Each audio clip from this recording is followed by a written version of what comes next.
नमस्कार। आप देख रहे हैं क्लास 3 यानी कक्षा 3 का पाठ 2।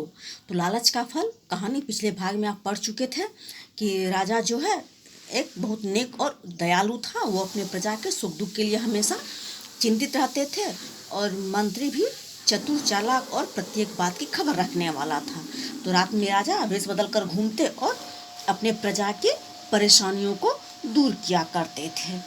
तो उसी परेशानी को दूर किया करते थे और उसके सुख दुख के हमेशा फिक्र रखते थे।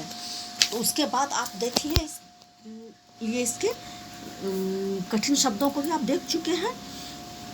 थोड़ा देखिए, इन शब्दों को दो तरीके से लिखा जाता है, जैसे दुख, उत्तर, मंत्री, अंदर। इस तरह के और भी अनेक शब्द हैं जिसे हम दो तरह से लिखते हैं।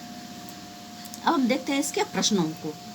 तो ये लिखित प्रश्न आपका है, मैं इसका उत्तर बता रही हूँ। आप नोट करके इसके उत्तर को कक्षा में दिखाएंगे, याद करेंगे, या फिर आप व्हाट्सएप भी कर सकते हैं।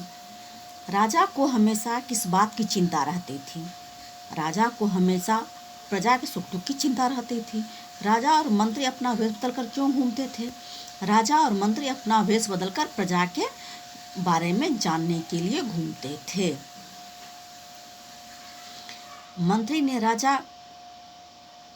राजा को बूढ़े और उसकी पुत्री की सहायता करने का क्या उपाय बताया?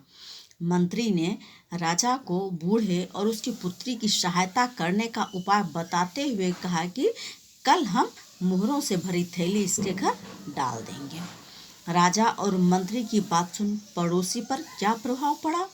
राजा और मंत्री की बात सुनकर पड़ोसी के मन में लालच आ गया।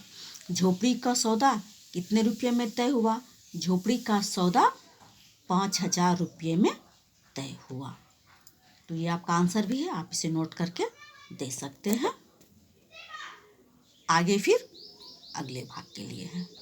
धन्यवाद।